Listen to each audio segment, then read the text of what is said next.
Today we honor the life and encourage the spirit of David Corey. In the Buddhist world, we acknowledge this as a time of transition from attachment to this earthly life and to the continuing journey on the path to awakening. We also recognize at this time our continued connection to our loved one. For this purpose, we chant ancient texts. The Dai Shindarani is untranslatable, but it is imbued with the intention to allow our loved ones to be free, to give them the encouragement to go into their further and not to be attached.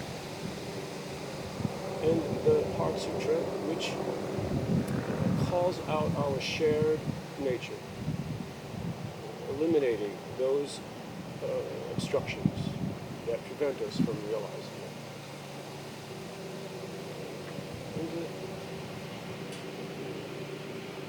And David's spirit can hear us.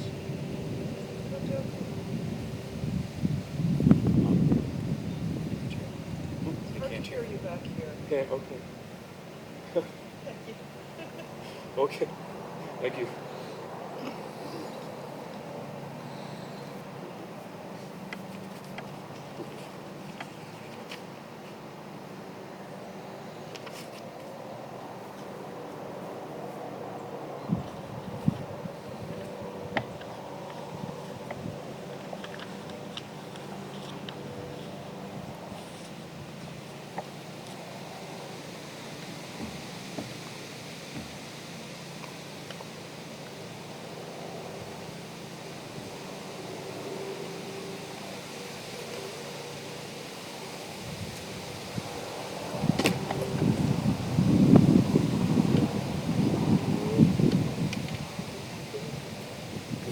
David can't go yet.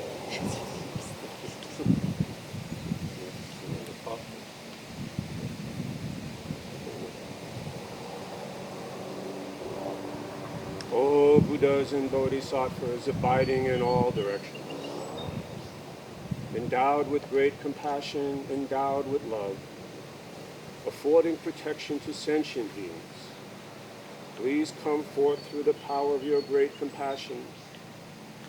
O compassionate ones, you who possess the wisdom of understanding, the love of compassion, the power of doing divine deeds, and of protecting in incomprehensible measure, David Corey is passing from this world to the next.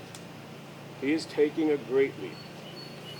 The light of the world has faded for him in this life, borne away by karmic forces of the great ocean of birth and death. O compassionate ones, protect David. Be to him like a mother and father. May David realize the end of suffering and continue unfolding the awakened life.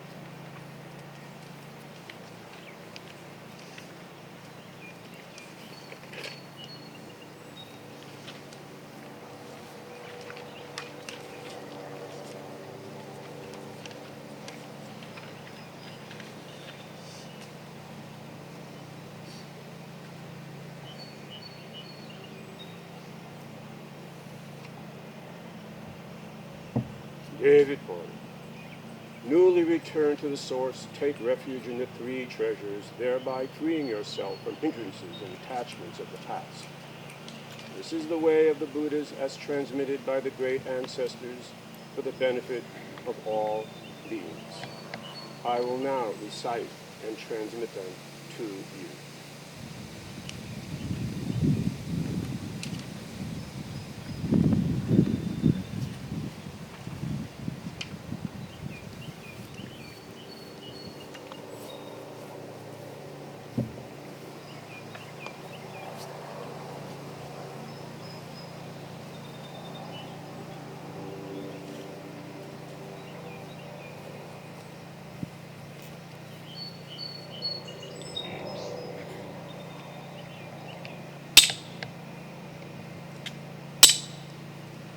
All my past and harmful karma, born from the beginningless, repaid hate, and delusion, through body, speech, and mind, I now fully avow. I take refuge in Buddha. May all beings embody the great way, resolving to awaken. I take refuge in Dharma. May all beings deeply enter the sutras, wisdom like an ocean. I take refuge in Sangha. May all beings support harmony in the community, free from hindrance.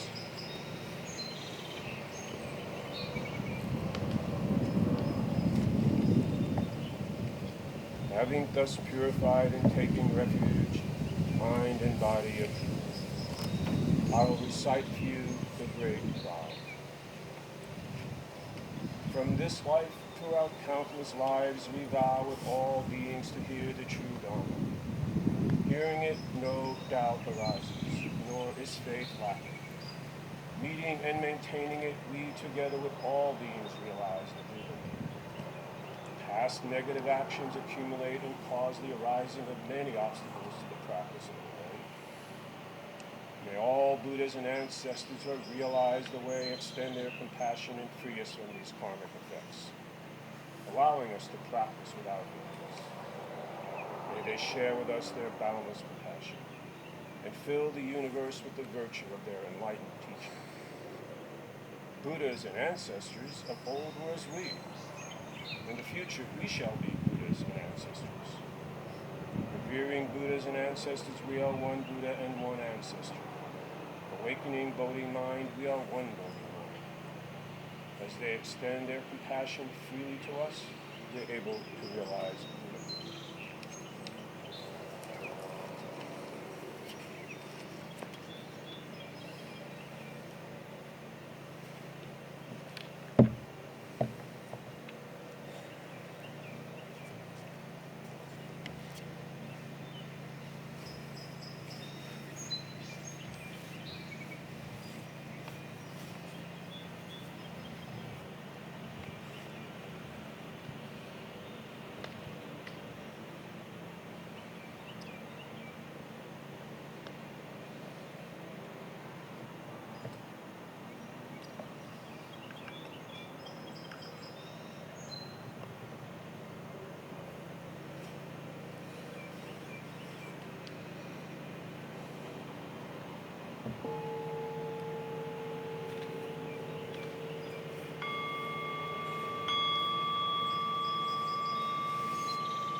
Heart of Great Perfect Wisdom Sutra. Avalokiteshvara Bodhisattva, when deeply practicing Prajnaparamita, clearly saw that all five aggregates are empty and thus relieved all suffering. Shariputra, form does not differ from emptiness. Emptiness does not differ from form. Form itself is emptiness, and emptiness itself form. Sensations, perceptions, formations, and consciousness are also like this. Shariputra, all dharmas are marked by emptiness. They neither arise nor cease, are neither defiled nor pure, neither increase nor decrease. Therefore, given emptiness, there are no forms, sensations, perceptions, formations, or consciousness. No eye, ear, nose, tongue, body, or mind. No sight, sound, smells, taste, touch, or objects of mind. No realm of sight, no realm of mind consciousness. There is neither ignorance nor extinction of ignorance, neither old age and death nor extinction of old age and death. No suffering, no cause, no cessation, no path, no knowledge, and no attainment. With nothing to attain, a bodhisattva relies on prajna paramita, and thus the mind is without hindrance. Without hindrance there is no fear. Far beyond all inverted views, one realizes nirvana. All Buddhas of past, present, and future rely on prajna paramita and thereby attain unsurpassed, complete, perfect enlightenment. Therefore know the prajna paramita as the great miraculous mantra, the great bright mantra, the supreme mantra, which removes all suffering and is true, not false. Therefore we proclaim the prajna paramita mantra, the mantra that says, Gate, Gate, Para Gate, Parasam Gate, Bodhisvaha. Daihi Shindarani Namu Karatan No Toraya Ya Namu Oriya Oryo Kichi Shifuraya Fuji Sato Boya Moko Sato Boya Moko Kya Kya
like something in a dream. We humbly beg the three treasures for their illumination. On this day we have respectfully offered light, flowers, water, and chanted the Daihi Shinrani in the heart of Great Perfect Wisdom Sutra, that the merit generated thereby may assist David's awakened spirit and adorn his land of reward. We humbly pray that within the current of birth and death, David shall be as a lustrous pearl shining undisturbed in the vast sea.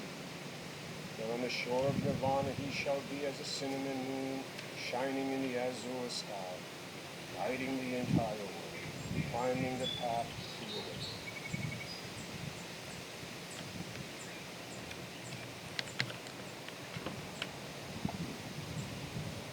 May this merit extend universally to all, so that we, together with all beings, realize the Buddha way.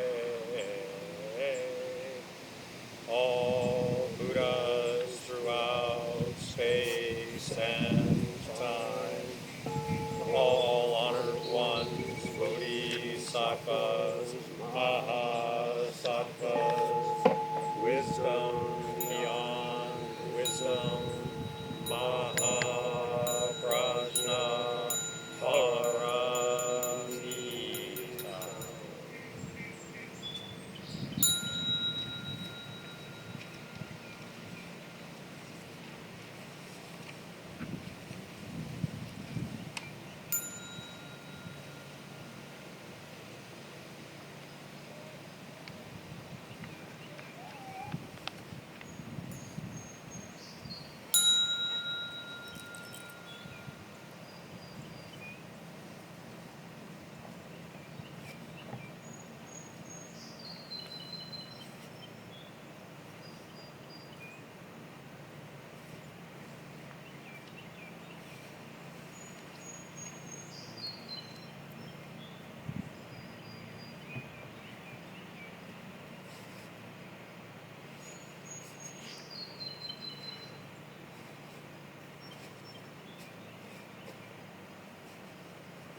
That concludes the film ceremony.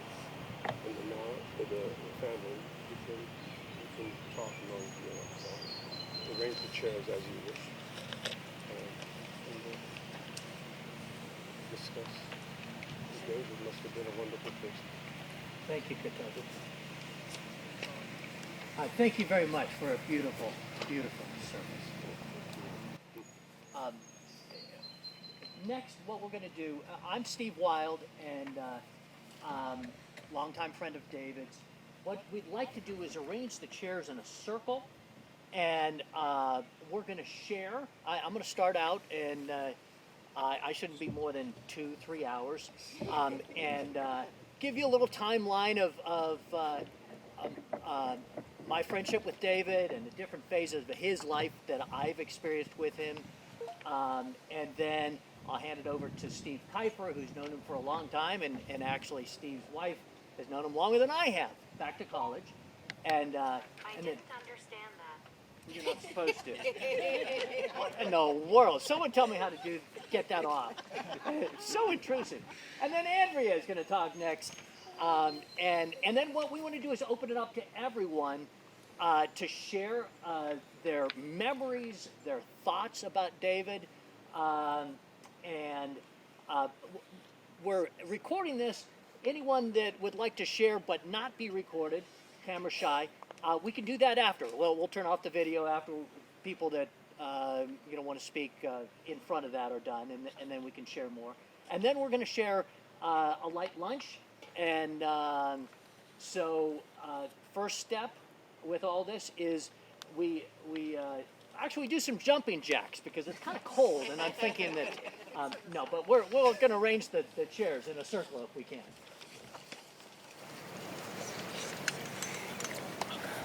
All right, everyone settled? We're good. Okay, well, hey, thank you everyone for being here to honor David, to remember him. Thank the weather for being nearly perfect. And I think this is something David would really appreciate. I think he's looking down on this and smiling because he loved this place. He came here quite a bit. It's gorgeous, and it was a really wonderful service. I'd like to start the sharing memories of David by going through a timeline. And so I've got my notes. I may or may not need them. But I met David in 1981. He was my desk partner in cubicles at E.F. Hutton in the investment business. He was next to me, and I was a 23-year-old kid that really liked finance but had no idea what I was doing, and I wanted to gather a lot of knowledge. David was the older, wiser, very confident, great communicator, great sales guy, that I looked up to. He was next to me. We shared a quote terminal. So when we were getting quotes for clients on stocks, we had a terminal that was on a swivel that went back and forth. We were on the phone with clients. So it was kind of fun. So we go back and forth and we type in that stuff. And David was always selling. And a couple of his characteristics back in those days came out to me. One, he had this confidence. He had this ability to communicate. I was this scared to death, introverted 23-year-old and just terrified by the whole experience. And he's making all these calls, connecting with people on the phone immediately, which is one of his talents. He's very, very good with all these personal skills. I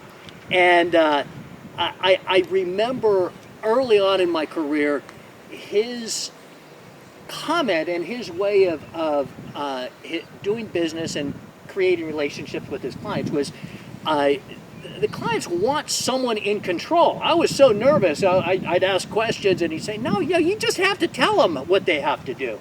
And he was so good at that.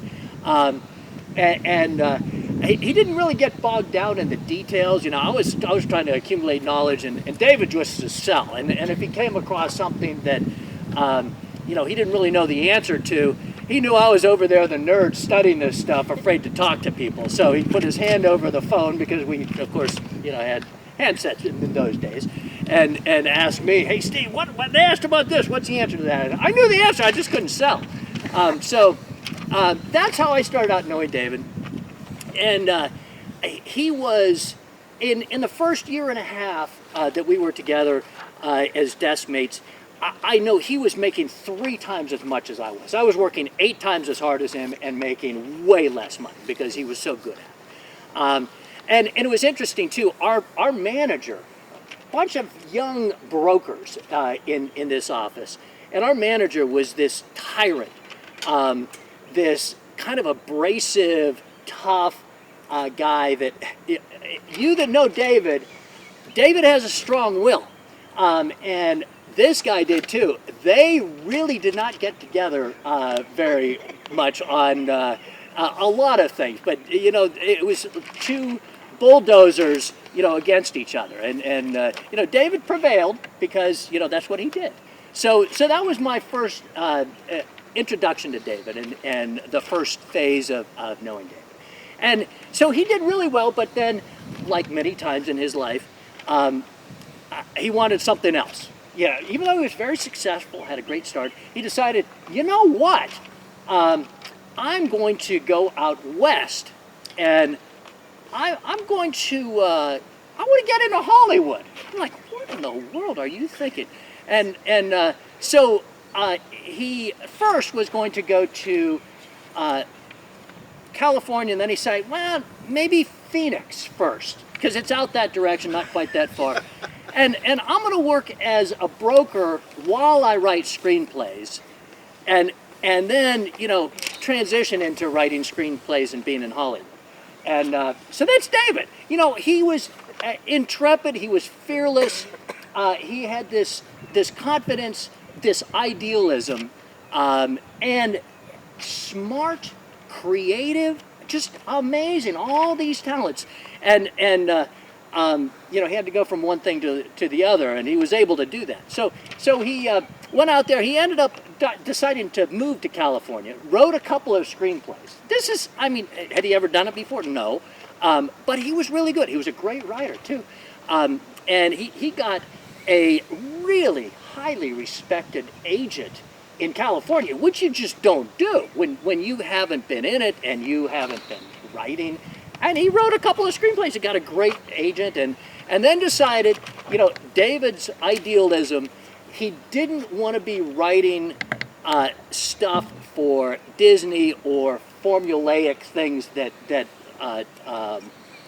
they wanted in the business in those days. And so he decided, well, okay, in my idealism, I can't do it this way. I've got to do it my way, my way. That's David, right? So from there, he, after a while, came back to Pittsburgh. Pittsburgh draws everyone back, no matter where you go. It was the big magnet of Pittsburgh. And so he decided, I want to come back to Pittsburgh. And what's he going to do next? Well, let's see. He's worked in the finance business. He's a good writer. He was doing Hollywood kind of stuff. I think I'm going to build homes. How about that? So I'm going to come back to Pittsburgh and I'm going to start building homes. I'm going to be a home builder. No experience, no money, and with pure force of personality, charm, and creativity, he got financing lined up to do a spec home, his first home. He figured out how to do it, got all of his subcontractors, and started a business as a home builder. And not just a home builder, the first home was mid-range, but then he immediately went into high-end custom homes. He really liked doing the detailed work of big homes. So he built quite a few custom homes in the North Hills that these days are probably in the $1 million range plus. And that was from nothing. And he had no money when he started. He had no experience. And that's David. He's smart, he's creative, he's forceful. And he didn't want to continue doing that because he had to do something else. So he started trading, as you may recall, back in the late 90s, very much like it's been recently in the financial markets.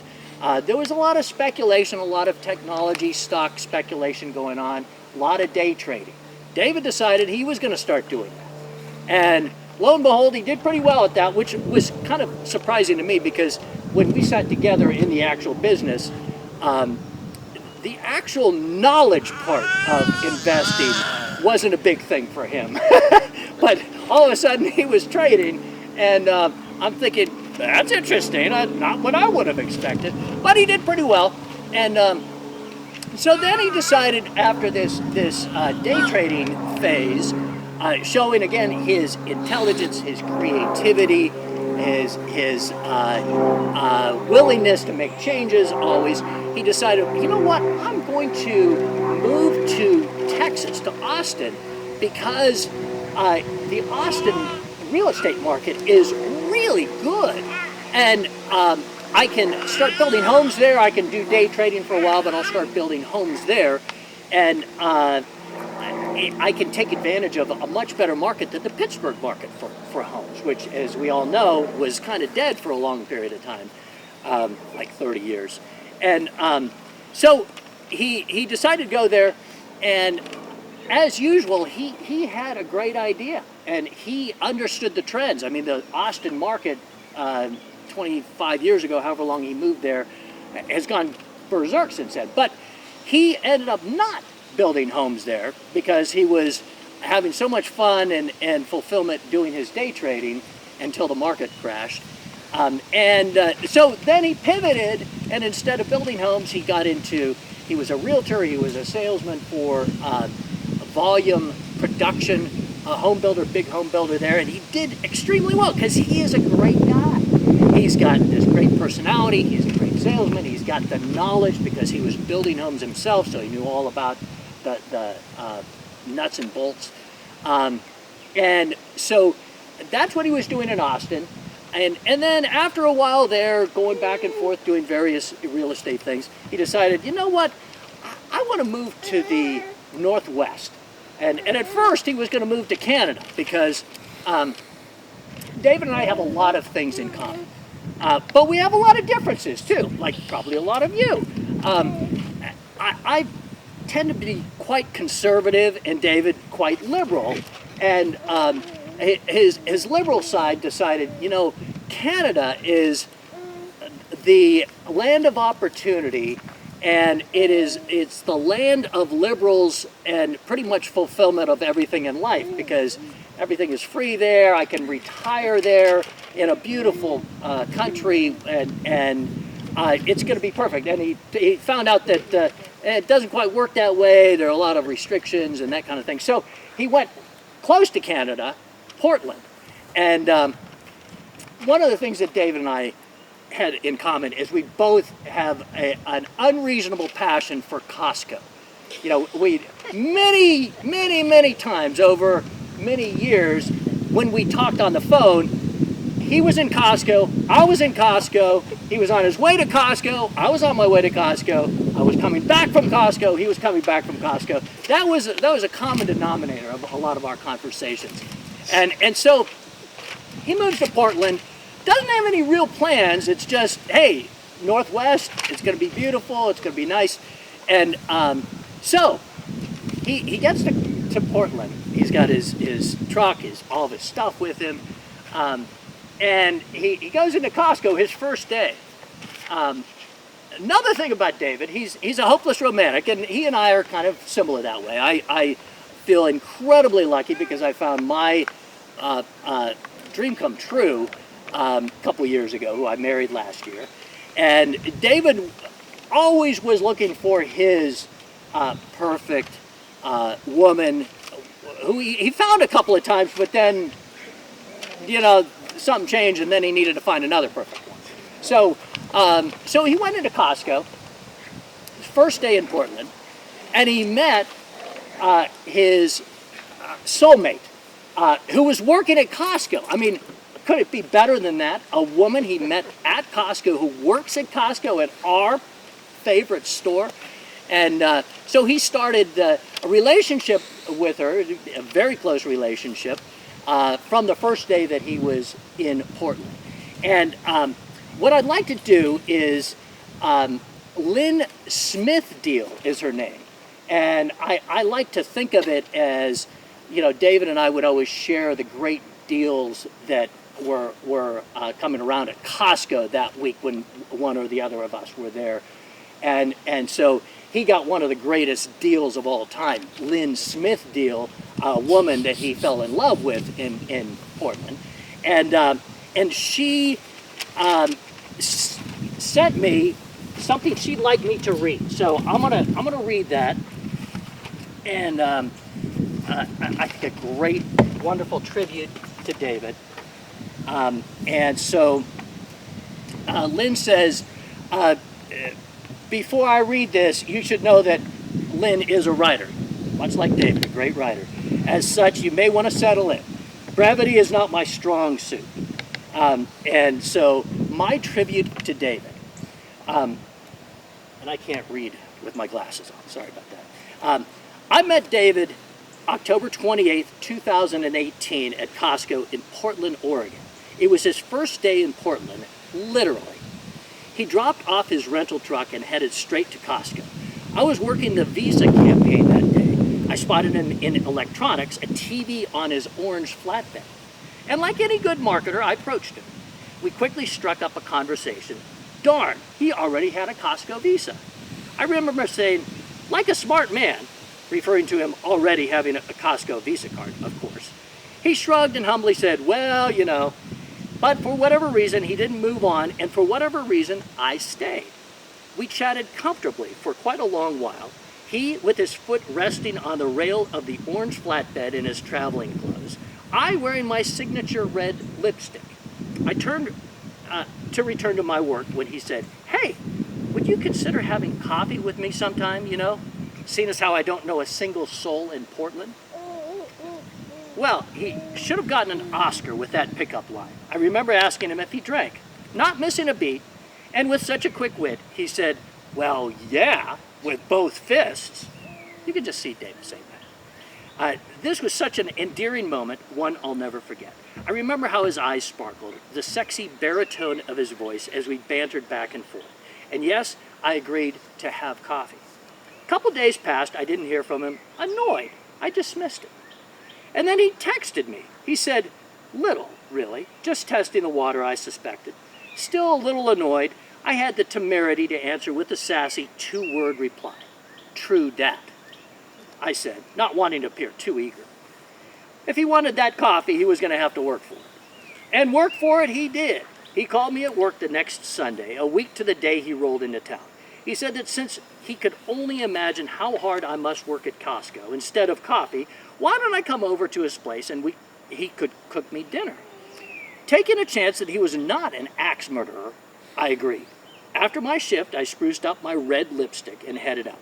And thus our love story began. As I knocked on the door of his apartment, I heard dogs barking. He greeted me with a spoon in one hand while controlling two excited dogs with the other. He had a glass of wine poured and waiting for me, and then I spent the next 10 minutes talking to his back as he finished cooking. I remember him laughing at himself, saying this was the first date he had ever been on wearing yoga pants.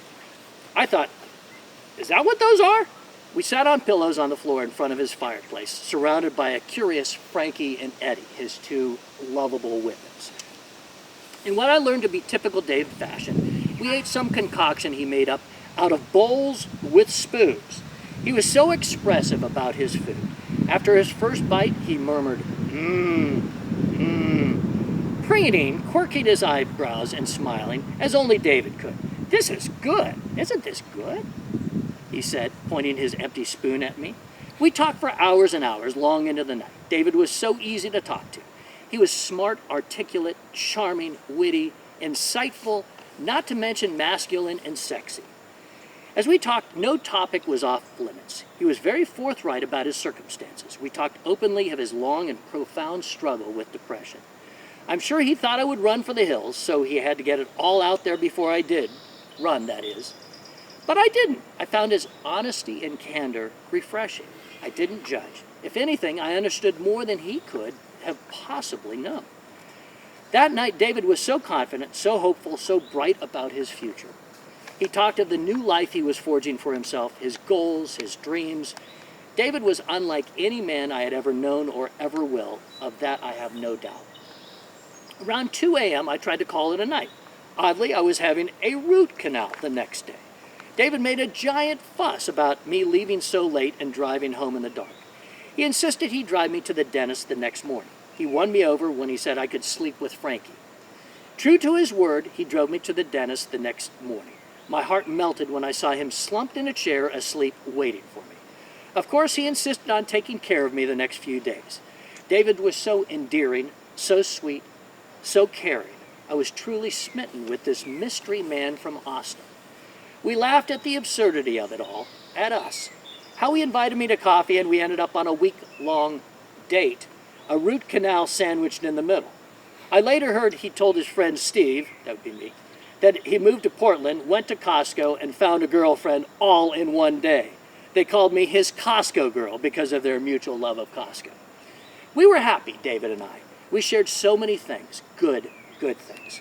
His love for his dogs was profound. He was just so amazing with them. They truly lit up his life with joy. I quickly came to love them as well. I used to tease David that Frankie and Eddie may have won my heart before he did. Sadly, life's circumstances and responsibilities overwhelmed us, as life sometimes does, and we parted ways, if only to find our way back to each other. Now, I know most of you don't know me, except that I was David's friend from Portland. Perhaps you might be asking yourselves, why I've chosen to share this story, our love story, our memories with you. There is but one answer.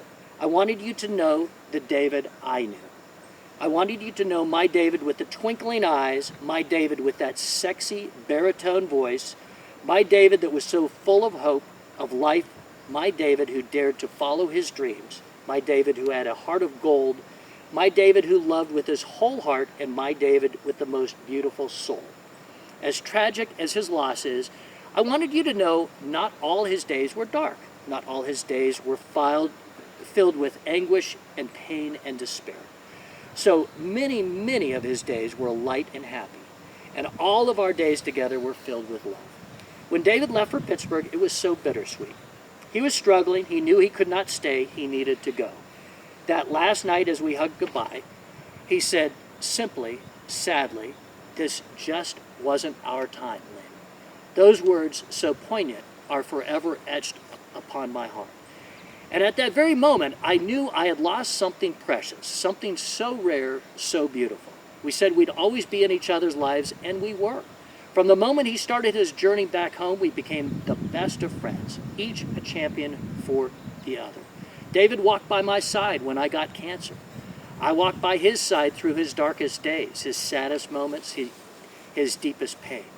For as much as David struggled, and as turbulent as his life became, he still found joy. He still smiled, and he found his one last love. I was never so saddened as I was the day I heard he left us. I felt grief like none I had ever known. In that instant, I knew I would never hold him again, laugh with him again, cry with him again, dream with him again.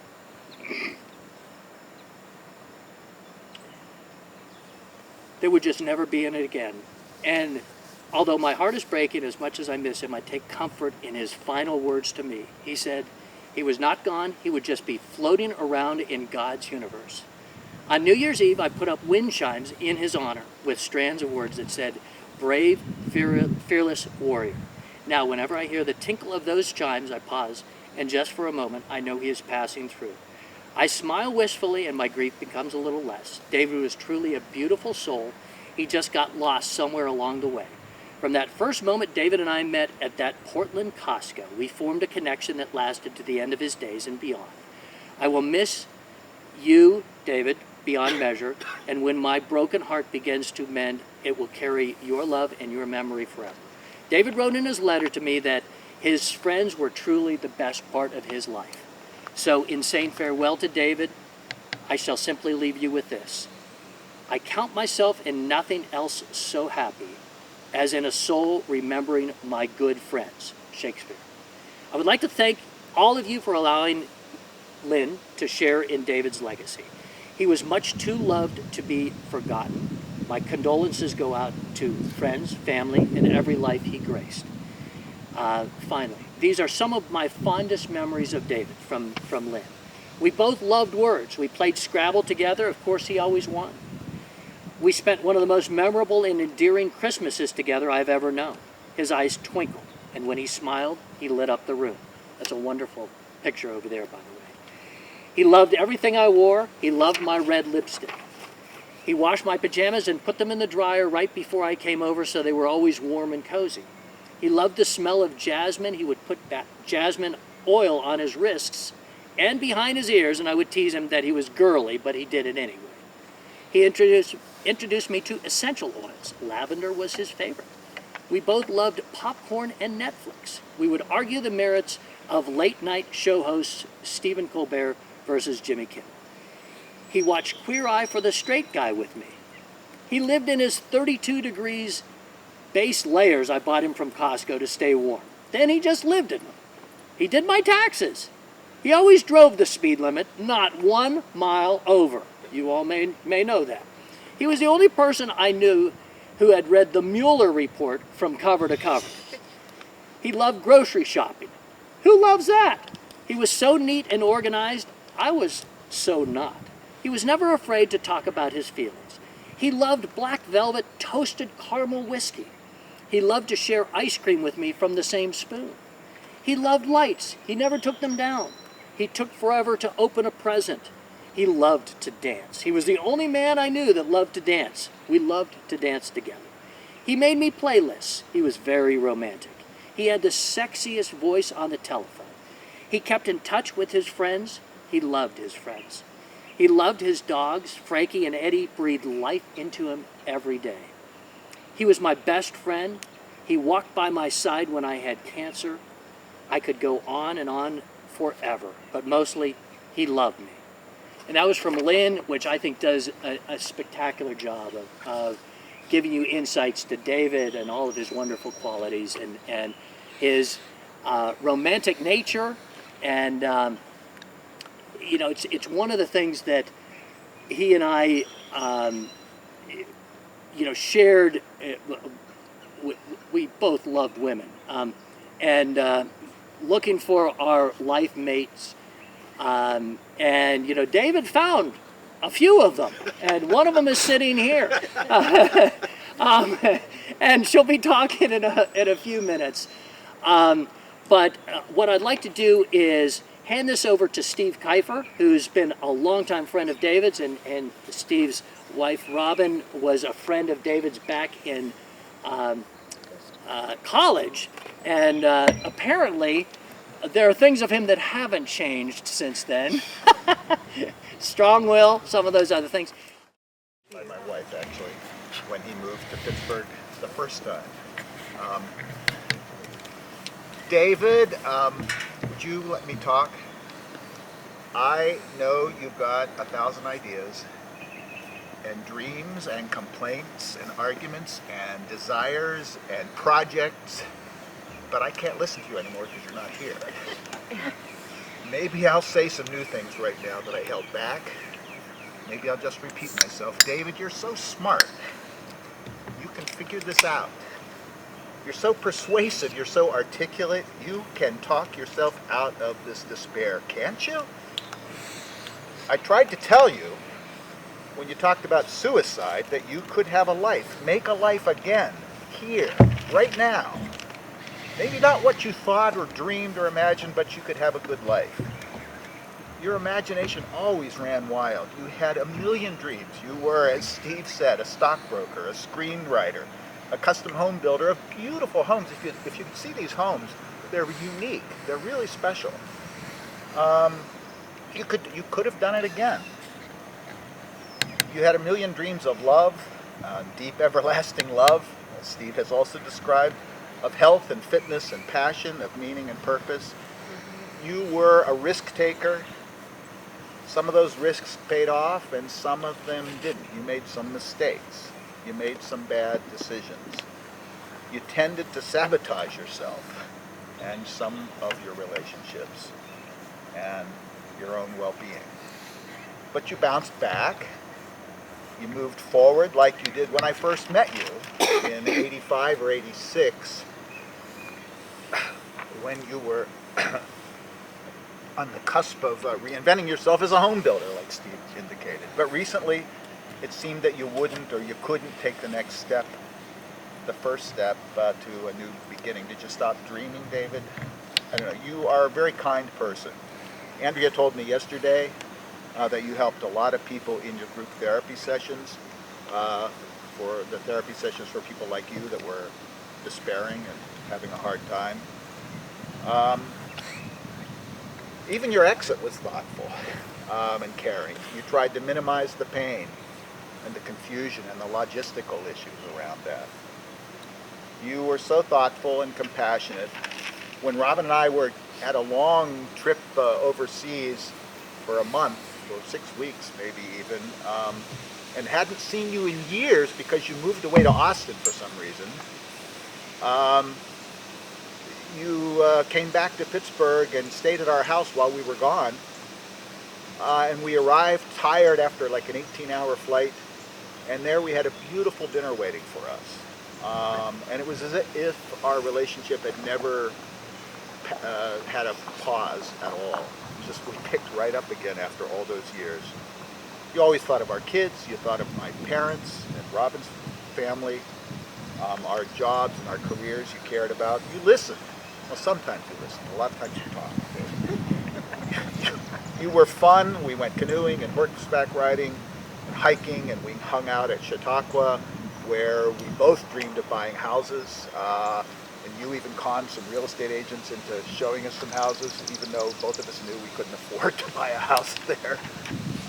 We got to see the beautiful homes that you built, David. We had dinners and brunches, and it was fun. You were good.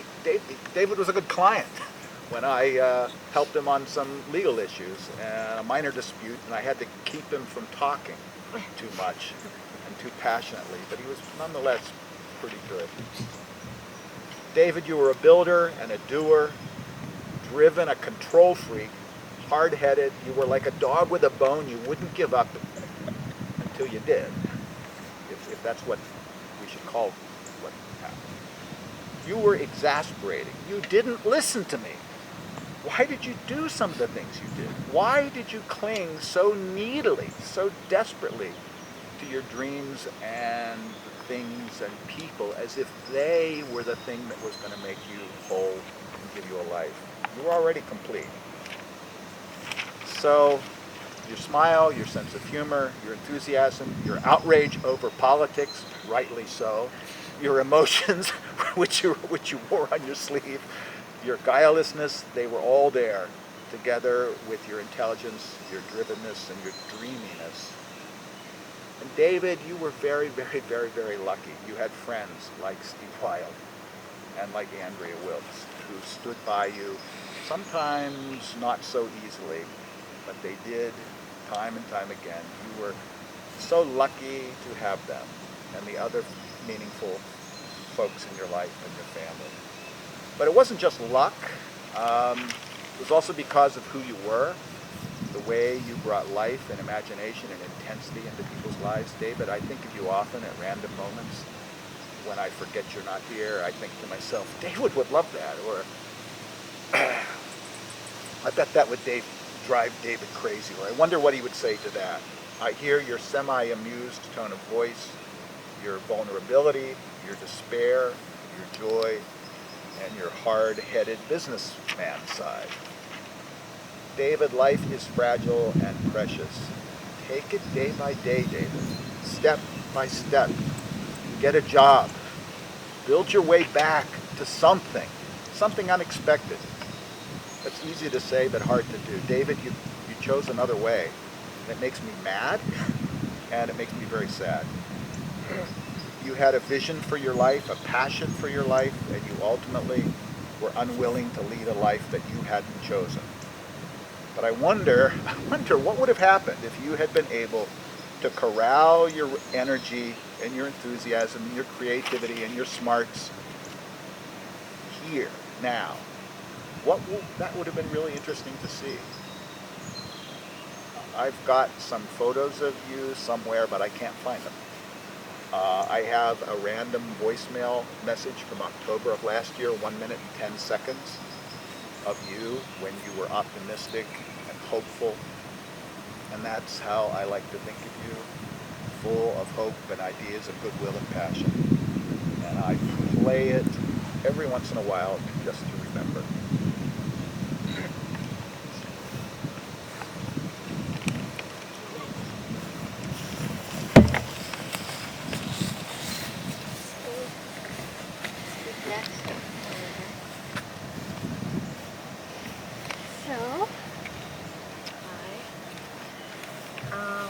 I'm Andrea Wilkes.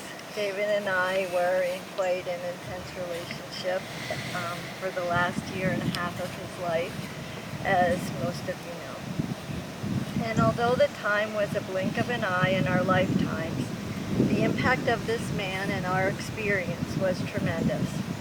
So I would like to tell you what he meant to me as we remember him today and process our emotions and give thanks for having had him in our lives. As I understand it, David became a more spiritual man during his later years when he was emotionally and financially lost and trying to find a way to hold on. While still in Austin, he joined a yoga class a few times a week, became part of a Buddhist center, and meditated regularly. He joined an ecstatic dancing group for a few years, and he read books by Buddhist teachers including Thich Nhat Hanh and Jack Kornfield, and self-exploration books by Brene Brown and others. And so his life became a spiritual seeking journey, more spiritual seeking journey than it had been, I believe. And that was why he wanted this memorial to be here at the Zen Center. He so appreciated this peace that Buddhism and meditation offers. So I'm grateful that we're all here together to honor him in this way. Before I tell you about our relationship, here's an interesting fact. As his sisters, Michelle and Darlene, know, David's grandfather on his father's side was a Syrian Orthodox priest from Syria, as was his grandfather's father, and every single father before him till who knows how far back. And the name Corey, pronounced Corey, right, Michelle? Corey, okay, means priest in Arabic. And so maybe David was meant to be a spiritual man, and that's why he was so lost. He often said to me, you know, I don't belong in this world.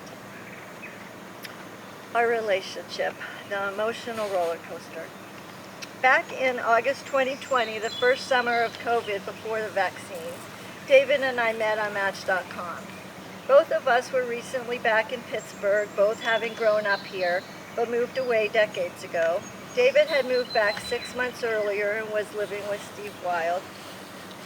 And although I live in Bethesda, Maryland, I was spending more and more time in Pittsburgh taking care of my elderly parents, who were 85 and 90 at the time, and my mom was in and out of the hospital.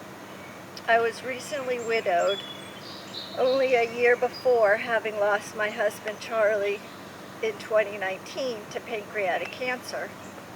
And I had been with Charlie for 37 years, since college, and we have 2 sons who are now both married. I was still very much lost in grief, searching to fill my voids, vulnerable, open.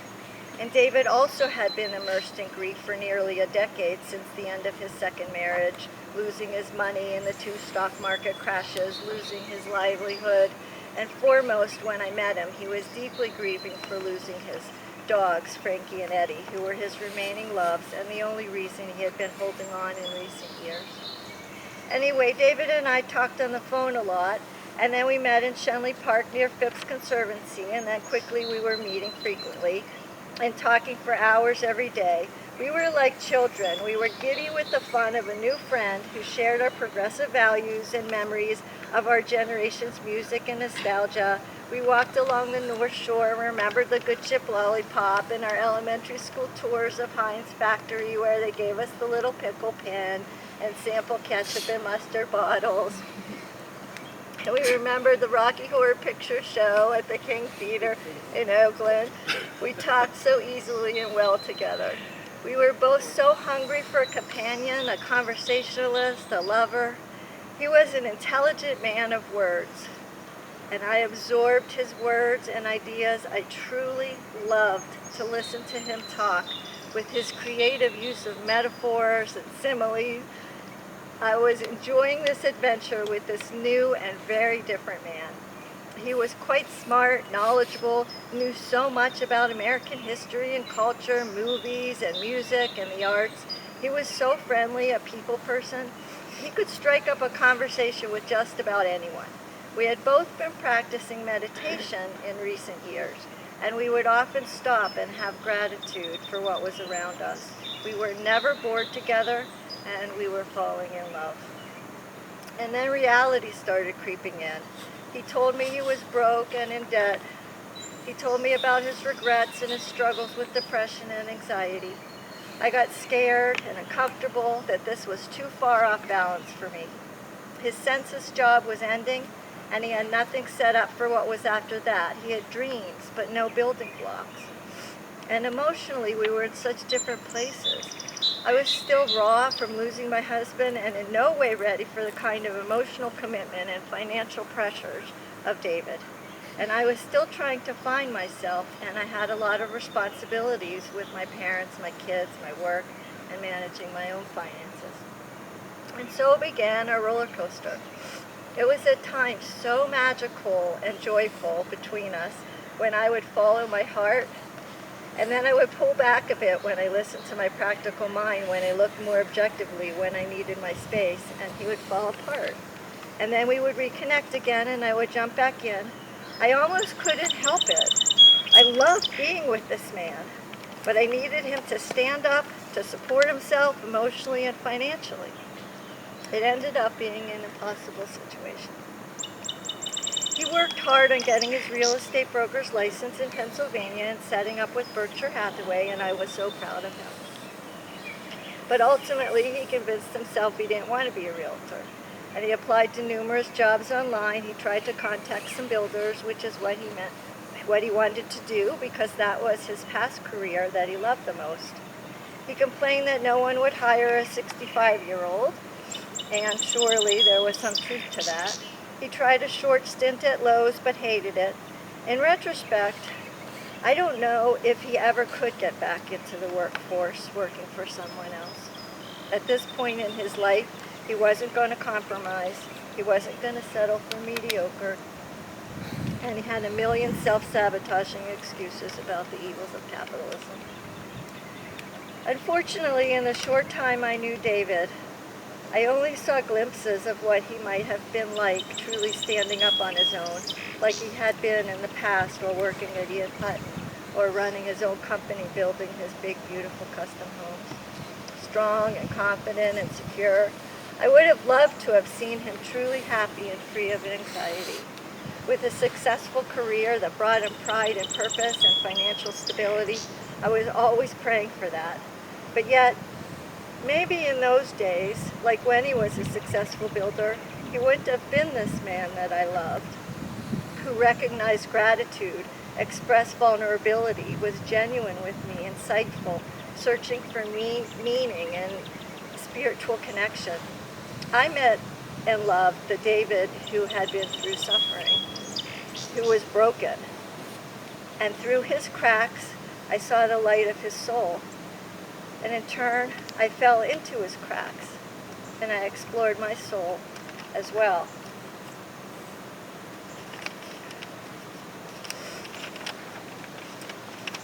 The highs. Anyway, when our roller coaster was at its peaks, when the outside world didn't exist, when it was just us in our cocoon, in our COVID bubble, just me and him in the present moments, my heart and soul were filled to the brim. We went on a few retreats to Somerset, to Dewey Beach, to Washington, D.C. We took numerous walks in the parks around Pittsburgh. It was the most unusual love affair, so joyful and sensual, and yet so stressful and emotionally draining, but always quite alive. And we acknowledged this relationship as something we both needed. We opened ourselves to vulnerability, to truths, telling each other our histories, our secrets, our emotions, and particularly, we both worked to process our grief. I was so appreciative that I could explore this new side of me. We did guided meditations nearly every day. We took exploratory walks in the woods, and one day we started dancing after dinner as an idea, since I couldn't get him to exercise, and it worked.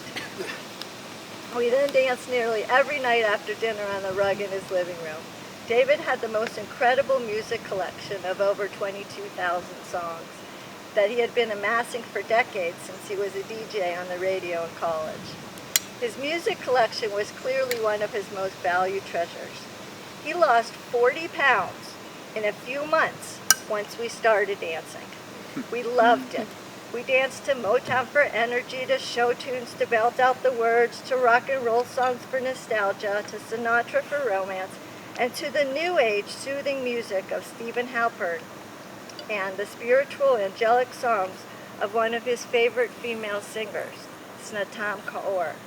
He also introduced me to ecstatic dancing, also called 5 Rhythms dance, and we went to a few classes in Squirrel Hill, to which I still go when I'm in Pittsburgh.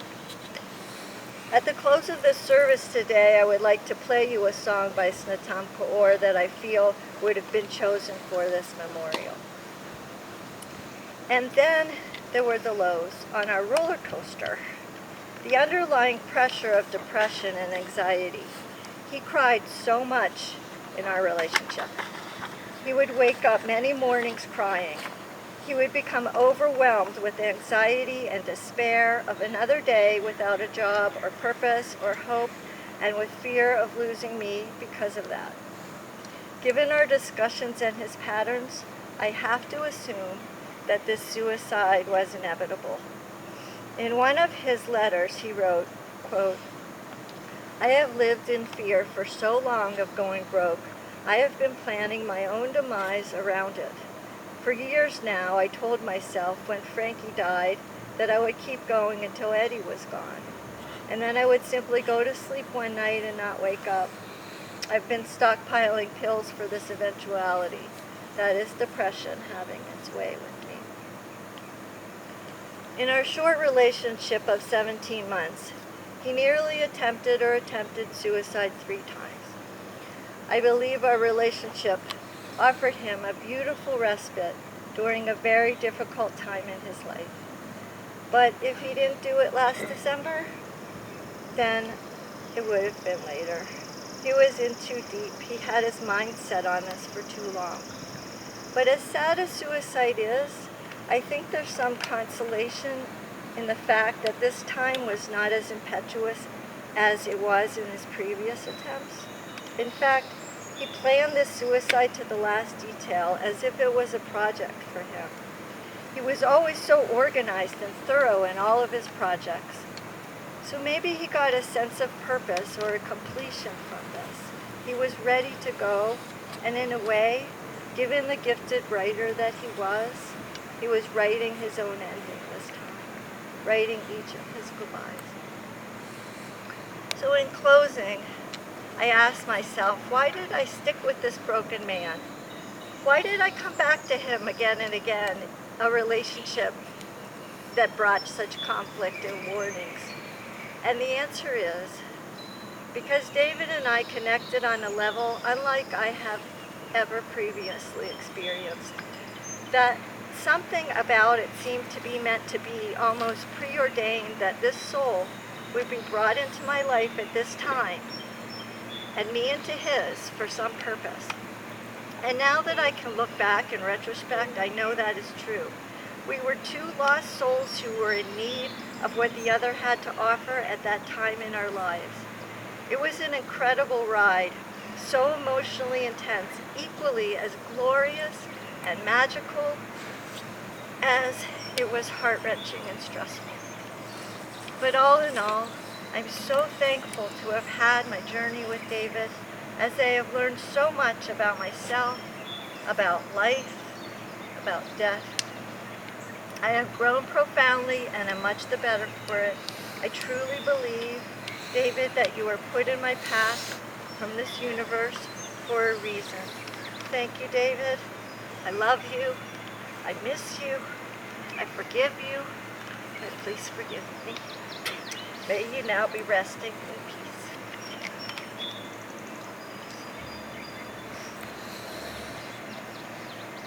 Would you like to speak? I'm staying right here. My name's Darlene. I'm one of David's sisters. I think all 3 of you have said really everything there is to say about David. You 3 really knew him best, loved him deeply. You could tell by the words that you have spoken. I'd like to thank all of you for coming here to honor him today. I know that he would be very happy that we were together, and he would be pretty pissed that he didn't get to sit in that chair and be here in the sunshine with us. I would like to thank everyone, Steve and Andrea and Steve and Robin, doing everything for taking care of him, but taking care of him after. That helped to take care of Michelle and I also.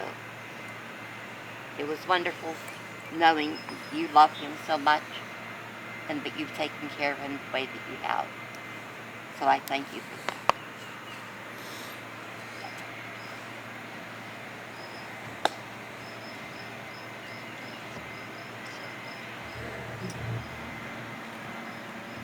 I'm David's other sister. And I think everything has pretty much been said, but I'd just like to add a couple of things.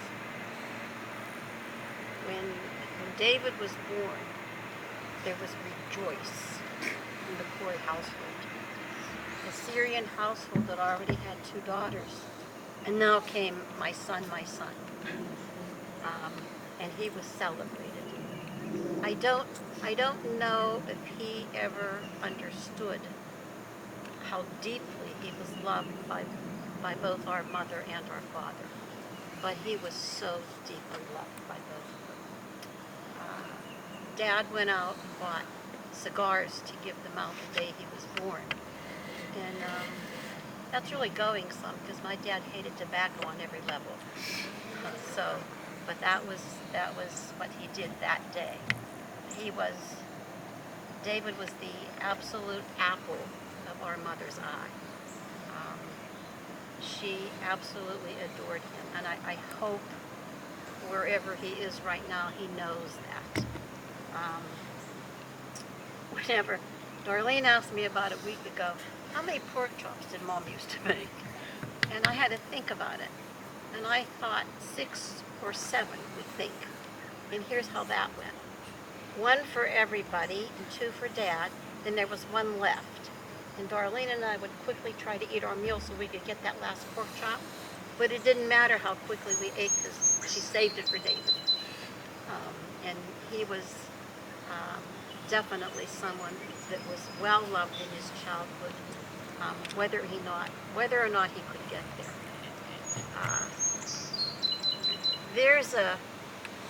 I was a Spanish teacher, and there's a fictional character that has always intrigued me.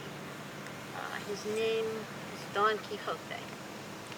There was a musical written based on this novel called Man of La Mancha, and it's always been first and foremost. I think Tricia and I have seen this at least 25 times. And it didn't occur to me until about 2 weeks ago that I had my own Don Quixote living right under my nose. Okay, Don Quixote in Man of La Mancha did not see life as it is. He saw life as it should be.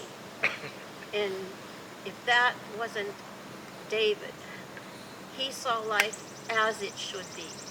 Did not accept it for what it was. He saw what he wanted it to be. And he was a character that I have so admired. But when you get to the bottom of it all, he had a niece that was always trying to look out for his welfare. And I guess she kind of played the heavy in his life. Uncle Alonso, come home. Uncle Alonso, quit doing that. But she was really looking out for his welfare. I think that I played that role a lot of times in David's life. I was the heavy a lot of times. He would call and say, I'm going to Oregon, or I'm going to Canada. And here's what I would say. Don't look for a woman, look for a job.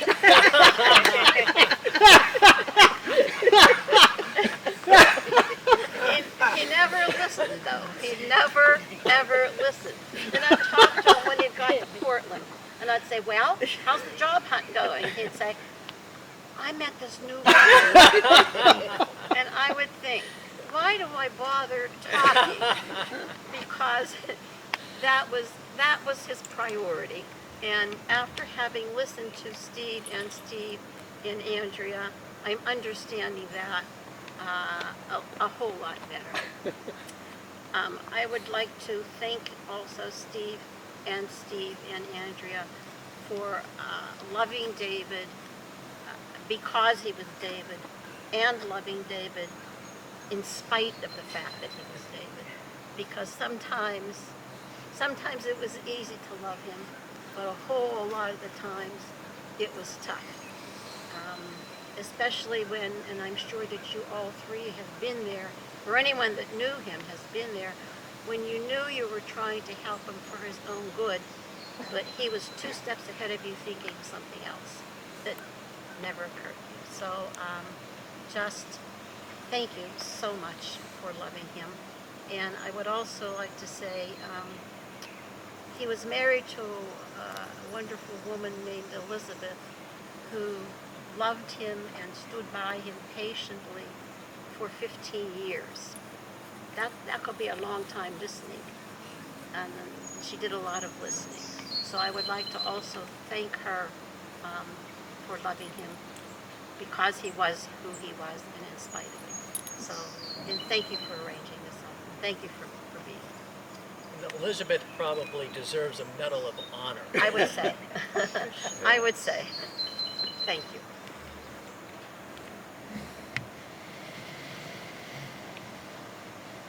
So I would just say,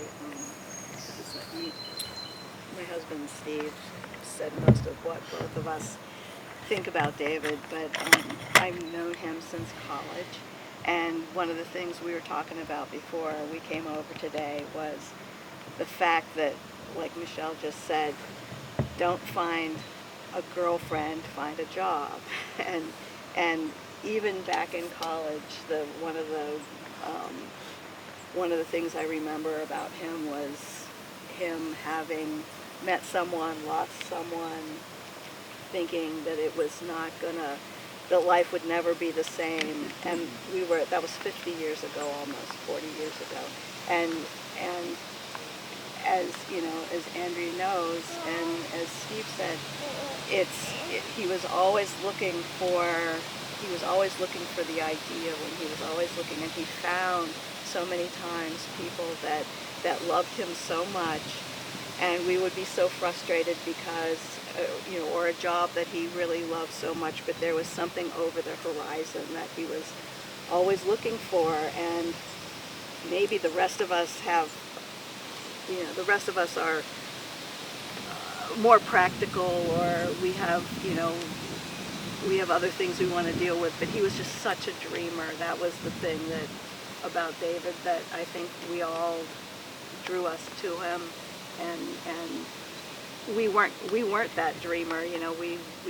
We have our regular lives, but he just kept chasing those dreams, and we're going to miss him a lot. I know Steve said the same thing, that sometimes I'll think, wow, David would really. I was listening the other day to some songs from college, and I was thinking about him. I was thinking about, that sounds like, I think we must have talked about these songs. I think, and you just miss him. And I didn't prepare any remarks because I knew that Steve, he's a good eulogy guy, but I miss him. I'm going to miss him.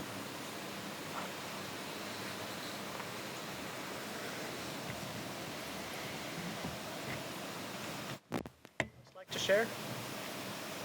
Yeah, I would like to. David helped us, my wife Madeline and I, buy our first house last summer.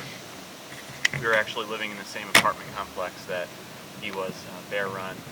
And I think my first phone call, I had moved up separately from Virginia. Madeline was still behind finishing up her school year and pregnant with our son there. And we knew we wanted to find a house before he was born. So I was starting that search in March or April. I think my first phone call with David was about 2 hours. I expected like 15 minutes, 30 minutes maybe. But yeah, he had a lot of experience to share. We certainly benefited from that. I didn't know all of his work history. He shared a lot with us, but we certainly benefited from his financial expertise and his building expertise. And we're well settled in our home now. We got to meet Andrea that last summer too, and he, often we were going out to look for houses, he would talk about, when you were coming next and the fun stuff that you guys were doing. I know he was really happy with you, and I mean, we saw you very happy too. And so that was special. We were glad to share that time. I just wish that we could have known him for longer. We had plans to have him over in January for dinner, and he never actually got to meet Micah.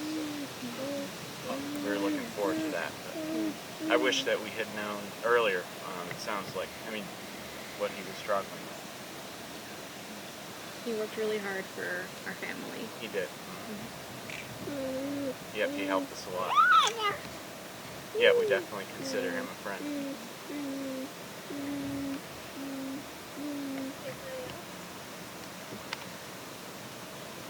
Okay, well, to close the service, I'd like to play a song, and the lyrics to it are in the back of the program on the last page. This is a song by Snatam Kaur, which is one of David's favorite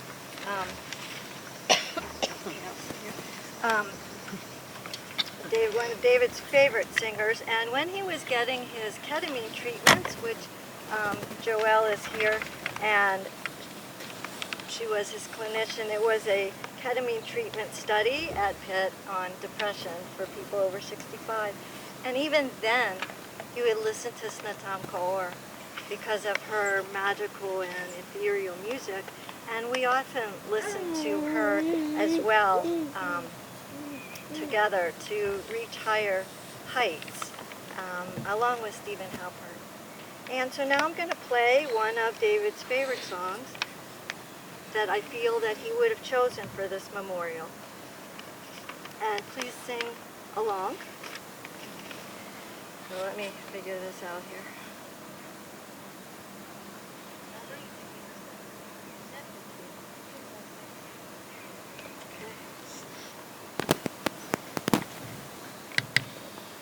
By the way, you all probably know David was a big fan of the Beatles, as was I. I know those songs. I don't know this one, but we'll try.